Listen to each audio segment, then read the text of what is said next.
если турецкий партнер не платит, то очень важно начать процедуру взыскания задолженности именно на территории Турции.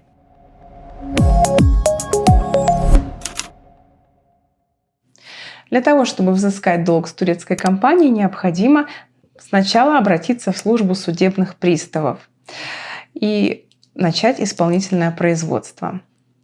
Эта процедура доступна для иностранных компаний. В зависимости от того, на каком основании кредитор заявляет о наличии долга, регламент процедуры взыскания в Турции может немного варьироваться. Существует 3 типа процедуры взыскания.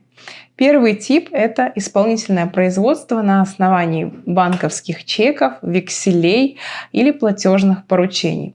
В таком случае служба судебных приставов направляет приказ должнику об уплате долга, и у должника есть 5 дней для того, чтобы подать на апелляцию в суд «Icra Mahkemesi».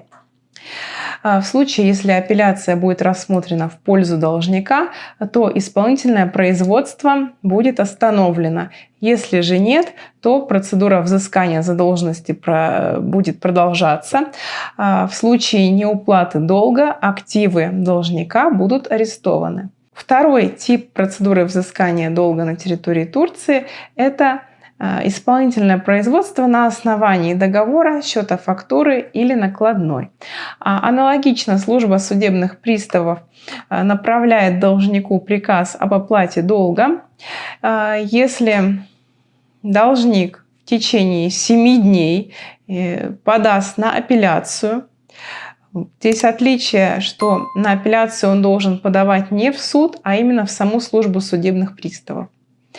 Если в течение 7 дней он подаст на эту апелляцию, то процедура взыскания обязательно будет приостановлена и дело будет передано в суд.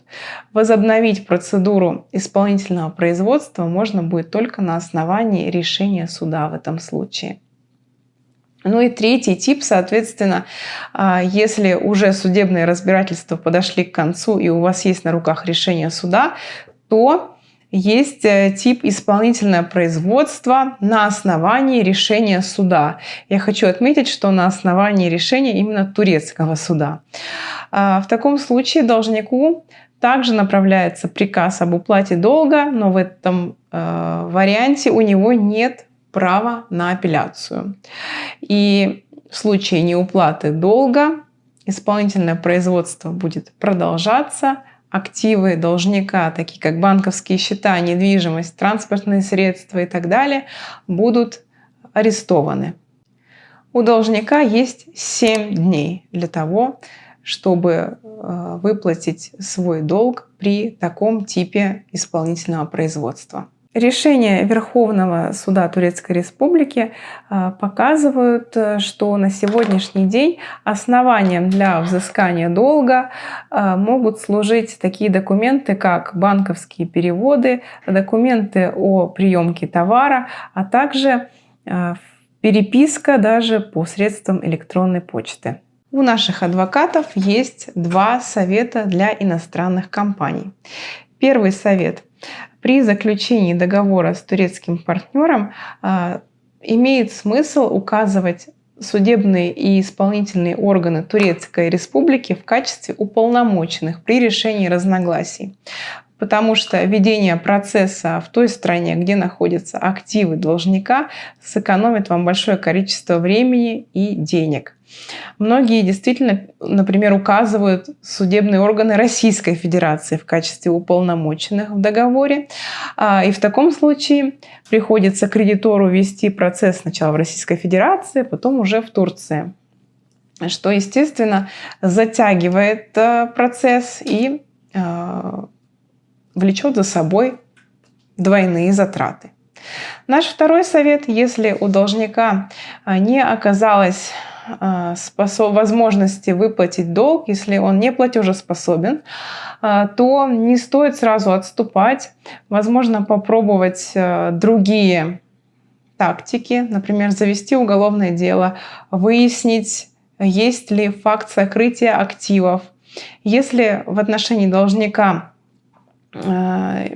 проходит процесс о банкротстве, то можно записаться в список кредиторов и, возможно, в дальнейшем получить шанс на взыскание задолженности или хотя бы какой-то ее части.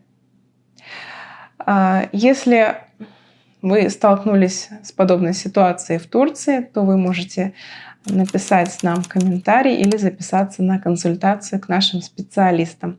Я надеюсь, что вам понравилось это видео. Ставьте лайки, делитесь им со своими друзьями. Всего вам доброго и до встречи в следующих роликах.